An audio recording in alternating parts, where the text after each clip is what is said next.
제목 어머니의 등은 왜 무너졌는가? 나는 진짜 사람도 아닌 것 같아.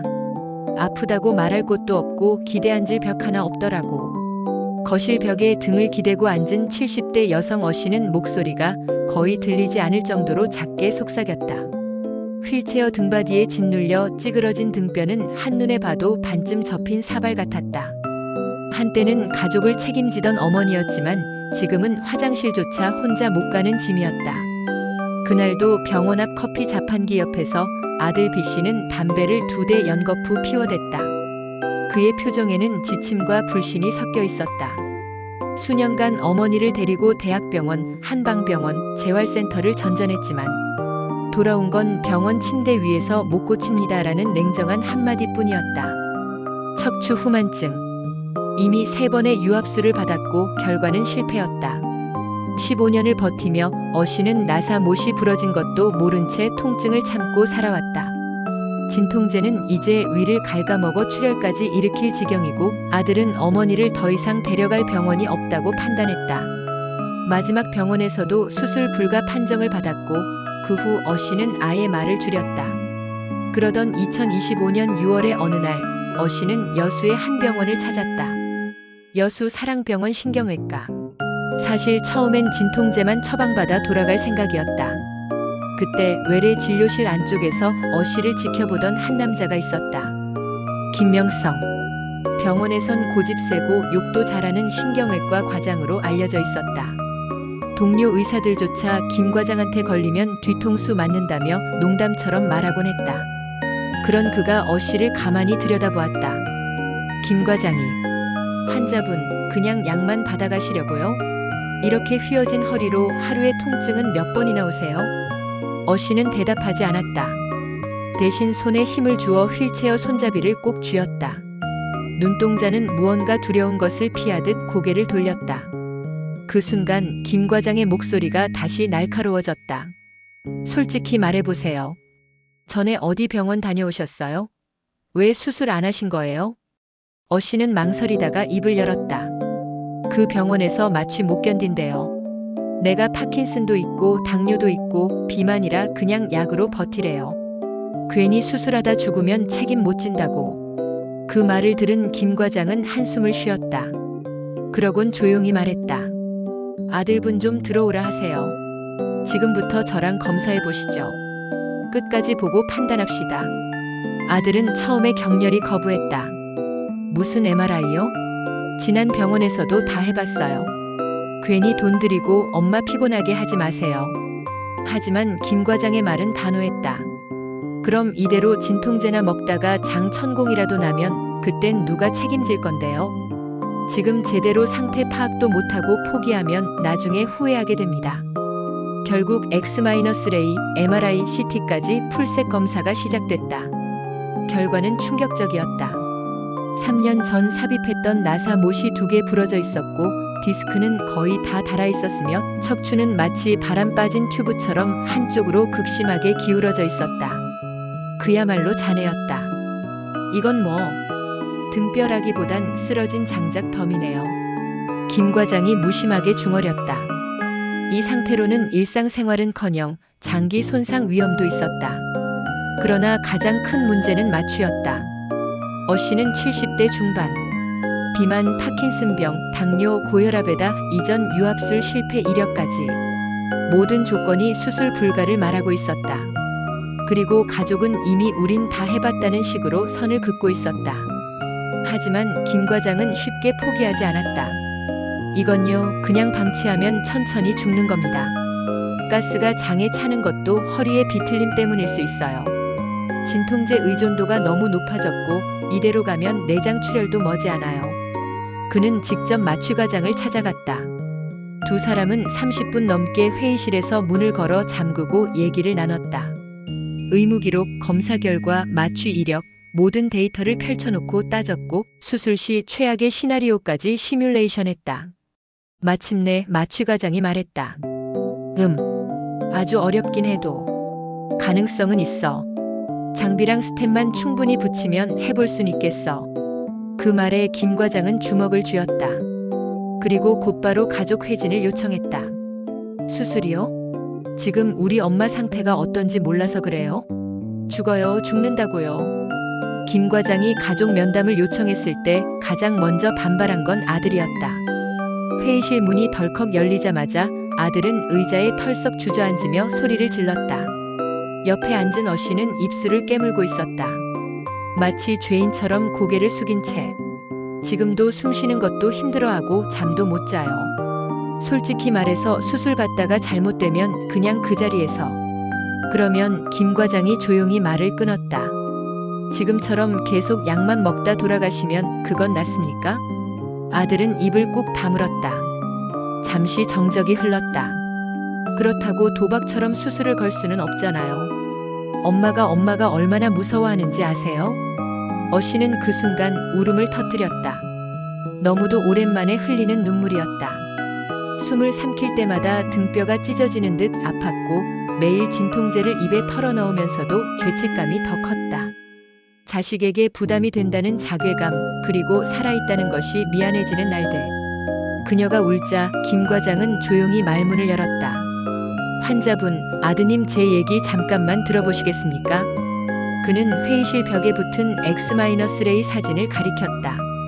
뼈는 왼쪽으로 45도 기울어져 있었다. 마치 쓰러지기 직전의 담장처럼. 이건 단순한 노화가 아닙니다. 명백한 척추 후만 변형이고 디스크 손실로 인한 기계적 붕괴입니다. 지금 부러진 나사 2개는 체중을 전혀 지탱하지 못하고 있어요.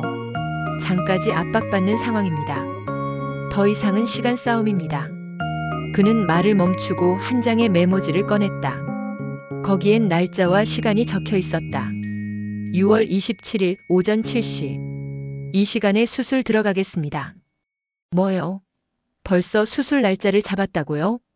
아들의 목소리가 다시 높아졌다. 그 순간 김 과장의 눈빛이 차갑게 가라앉았다. 제 선에서 할 수 있는 건 여기까지입니다.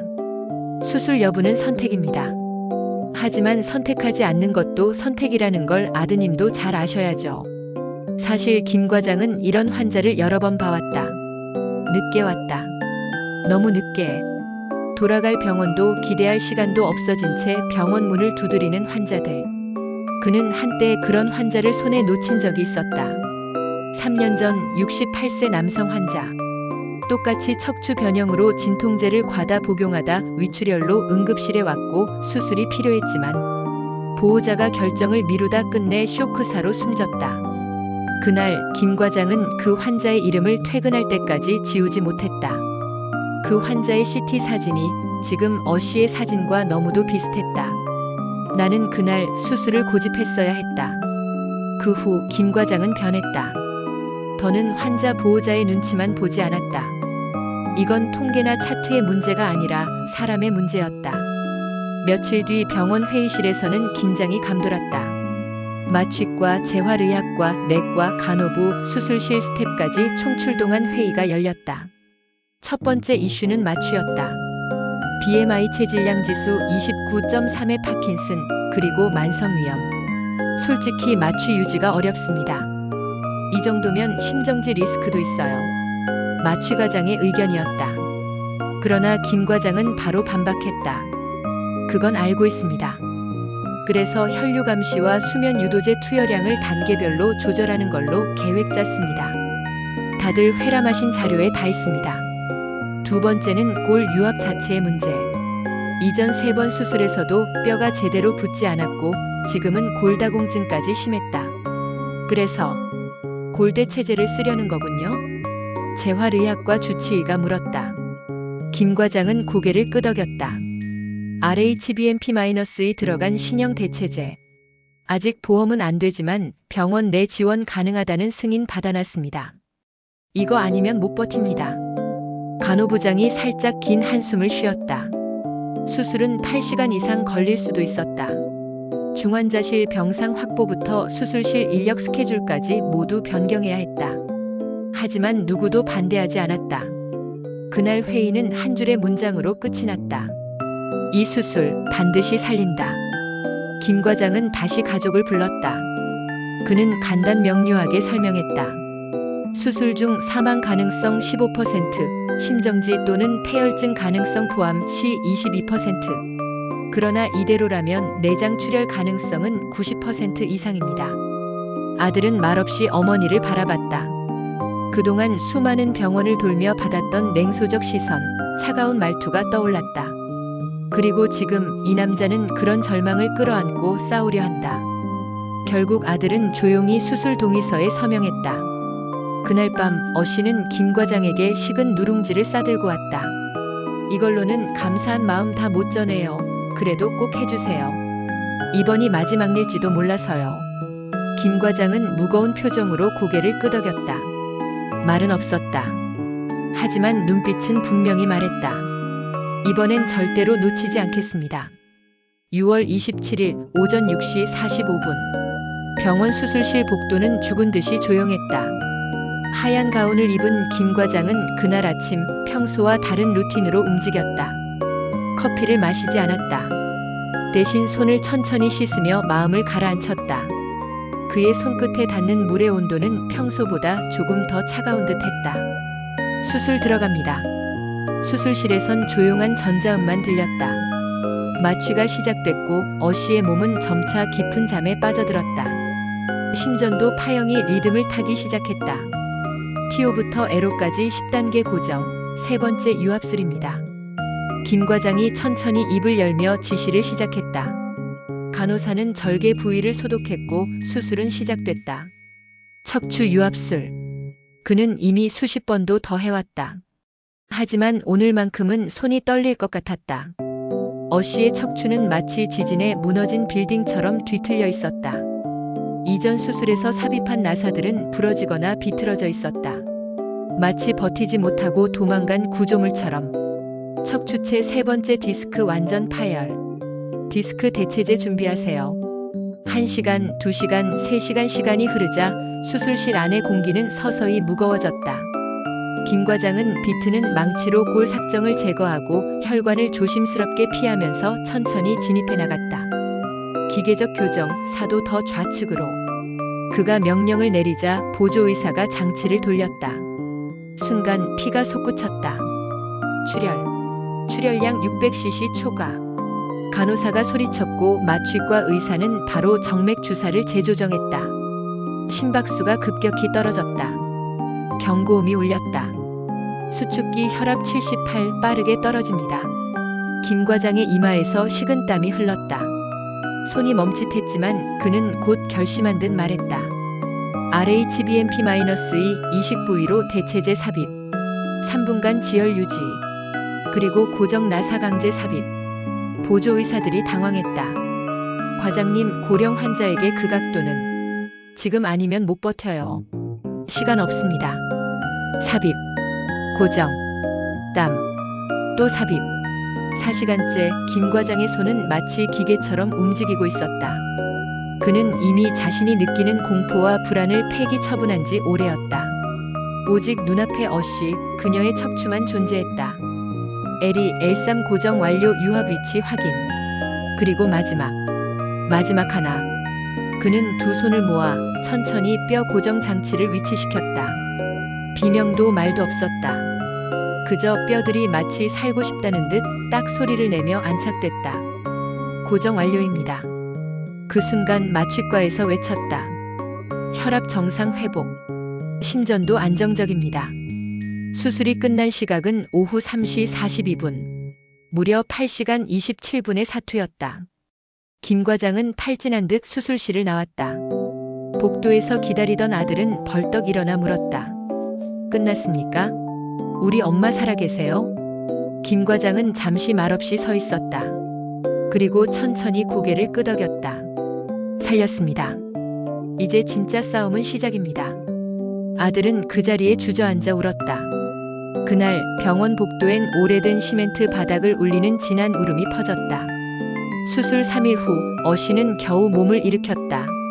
장에 가스가 차고 몸의 반쪽은 여전히 저렸지만 그녀는 웃었다. 나 살았네요. 김 과장은 말없이 고개를 끄덕였다. 그리고 그날 그는 또 하나의 결심을 한다. 이제 이 이야기 여기서 끝나지 않는다. 이 여자의 인생도 내 사명도. 수술 후 5일째. 어씨는 천천히 몸을 일으켜보려 했지만 복부에 가스가 차오르는 듯한 통증에 비명을 질렀다. 아야, 안 돼, 못해, 못 일어나겠어. 요양보호사가 놀라 달려왔다. 김 과장은 회진을 돌다 말고 급히 병실로 들어왔다. 괜찮으세요? 가스 차는 건 자연스러운 반응입니다. 걱정 마시고 천천히. 천천히? 당신은 날 모르잖아. 어 씨의 목소리는 떨리고 있었다. 분노보다는 공포에 가까웠다. 그녀는 다시 한번 자신이 누구도 도와주지 않았던 인생을 되새기고 있는 듯 했다. 15년이에요, 15년. 그렇게 아팠는데 아무도 내 말 안 들어줬어요. 병원도 의사도 다 그냥 진통제만 줬다고요. 약만 받아가라는 식으로. 그녀의 눈에선 눈물이 흘렀다. 김 과장은 말없이 고개를 숙였다. 수술은 성공했지만 그녀가 견뎌야 할 건 통증이 아니라 의심과 두려움이었다. 보조기는 꼭 착용하셔야 합니다. 지금 이 고정 상태로 안 잡아주면 나 숨도 못 쉬겠어. 이게 뭐냐고요. 겨울도 아닌데 허리에 고무줄 두르고 다니는 기분이야. 차라리 다시 누워 있을래요. 그녀는 손사래를 치며 보조기를 침대 옆에 내던졌다. 그 장면을 본 김 과장의 눈동자가 흔들렸다. 그러다 다시 뼈 무너지면 어떡하시려고요. 그의 말투는 평소와 달랐다. 엄한 아버지처럼 강경했고 눈빛엔 분노에 가까운 절박함이 스며 있었다. 환자분, 수술은 제가 했지만 유압은 환자 몫입니다. 지금 이대로 가다간 나중에 더는 손댈 수 없어요. 그땐 정말 끝입니다. 며칠 뒤 병실 복도에선 김 과장과 어 씨의 아들이 조용히 이야기를 나누고 있었다. 선생님, 어머니가 자꾸 보조기 벗어요. 못 걷겠다고 힘들다고만 하고. 아드님께서 직접 말씀드리셔야 합니다. 가족의 말이 가장 강력하거든요. 하지만 아들은 고개를 숙였다. 솔직히 저도 지칩니다. 15년을 간병했어요. 결혼도 못했고. 이젠 저도 어머니만 보면 짜증부터 납니다. 나쁜 아들이죠? 김 과장은 한참을 말없이 듣고 있다가 나직이 말했다. 아닙니다. 환자가 아프면 가족이 먼저 무너져요. 제가 그걸 너무 잘 알아요. 그의 목소리엔 뭔가 깊은 체념이 묻어 있었다. 그리고는 말없이 손에 작은 메모지를 건넸다. 이건 재활운동 루틴입니다. 아드님이 같이 도와주세요. 힘들겠지만 이제부터는 싸우지 마시고 같이 움직여야 합니다. 하지만 상황은 나아지지 않았다. 어 씨는 병원복을 입고도 수시로 침대 옆에 기대 앉았다. 밤엔 아들의 코 고는 소리에 짜증을 내며 혼잣말을 했고, 낮엔 보조기를 벗고 몰래 창문 앞에 서 있곤 했다. 그러던 어느 날 새벽, 응급 호출벨이 울렸다. 간호사가 급히 달려갔고 어 씨는 복부를 부여잡고 얼굴이 창백해져 있었다. 장기 가스압이 비정상입니다. CT 준비해주세요. 김 과장이 달려오자 응급실에선 이미 혼란이 퍼지고 있었다. 혹시 보조기 미착용 상태에서 이동하신 건가요? 그게 어제 보조기를 안 하시고 병원 복도 산책을. 김 과장의 얼굴이 굳어졌다. 검사 결과는 우려했던 대로였다. 고정 나사 부위의 한쪽이 미세하게 흔들리고 있었고 새로 삽입한 골대체제 부위에도 염증 반응이 보였다. 지금 재고정 수술까지는 아닙니다. 하지만 이 상태로는 골류압에 실패할 수도 있습니다. 의료진은 추가적인 항생제 투여와 염증 억제제를 투입했다. 하지만 문제는 약이 아니었다. 환자 상태에 심리적으로 매우 불안정합니다. 정신건강의학과 협진에서 그렇게 결론을 내렸다. 며칠 후, 어 씨는 면회 온 김 과장 앞에서 조용히 말했다. 선생님, 나 진짜 죽을 뻔했죠? 그땐 위험했지만 지금은 괜찮습니다. 이젠 환자분 마음이 중요합니다. 그녀는 침묵했다. 그리고 말없이 가방에서 무언가를 꺼냈다. 손수 만든 식혜였다. 몇 번이고 거절했지만 그녀는 말했다. 이거 직접 끓였어요. 배도 안 아프고 허리도 견딜만 했어요. 그래서 김 과장은 식혜를 받아들고 천천히 웃었다. 그날 병실의 공기는 달라졌다. 그리고 마침내 그녀는 아들에게 말했다.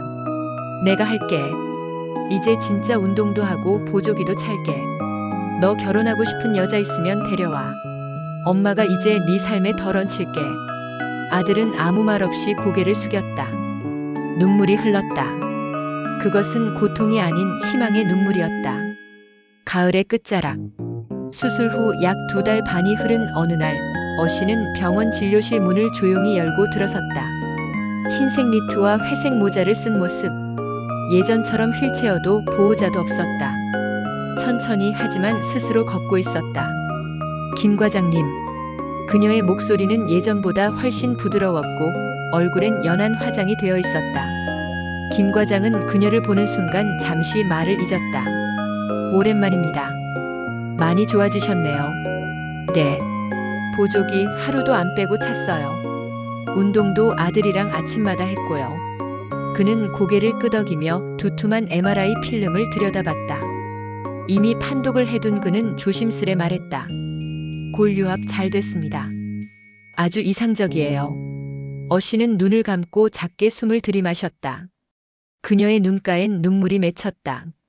저 진짜 다시 걸을 수 있을 줄 몰랐어요. 사람이 다시 사는 것도 가능하네요. 그녀는 떨리는 손으로 진료실 탁자 위에 조심스레 봉투 하나를 올려두었다. 이건 병원에 후원하고 싶은 돈이에요. 많진 않지만 혹시 나 같은 사람 또 오면 그 사람도 도와주시길. 그 순간 김 과장은 그 봉투를 다시 어씨에게 밀어주며 말했다. 받을 수 없습니다. 하지만 이 이야기는 나중에 꼭 누군가에게 들려주고 싶습니다. 그래야 우리가 왜 수술을 하는지, 왜 포기하지 말아야 하는지를 알 수 있으니까요.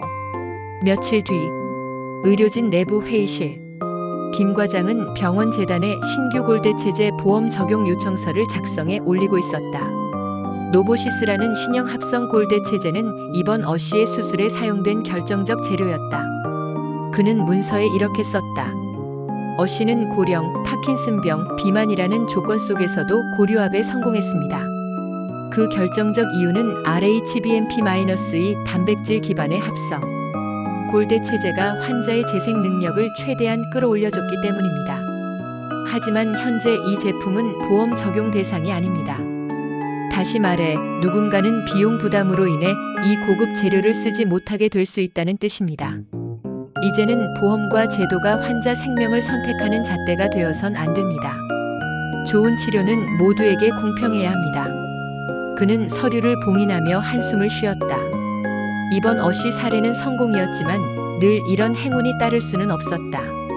겨울 초입, 병원 강당에선 지역 의료봉사 프로그램의 성과 발표회가 열리고 있었다. 의외로 무대에 어씨가 올랐다. 쑥스러운 듯 고개를 숙이며 마이크 앞에 선 그녀는 말했다. 저는 15년 동안 아무도 믿을 수 없었어요. 병원도 의사도 심지어 가족도. 그런데 이 병원에서 수술을 받은 후로 처음으로 내가 누군가에게 의지해도 괜찮다고 느꼈어요. 그녀는 잠시 말을 멈췄다. 김 과장님은 저한테 말했어요. 환자 몫의 싸움이라고. 그게 너무 얄밉고 무서웠는데 지금 생각하면 그게 맞았어요. 그 싸움에서 제가 이긴 것 같아요. 박수가 터졌고 김 과장은 조용히 객석에 앉아 미소를 지었다. 그의 손엔 어씨가 만든 식혜가 다시 쥐어져 있었다. 병원 식당 직원이 몰래 건넸다고 했다. 그는 작은 병을 열어 한 모금 마셨다. 따뜻한 단맛이 입안에 퍼졌다. 그리고 그 순간 그는 문득 떠올렸다. 어릴 적 어머니가 병간호 중 아프게 자리에 누워 끓여주시던 식혜의 맛과 똑같았다는 것을.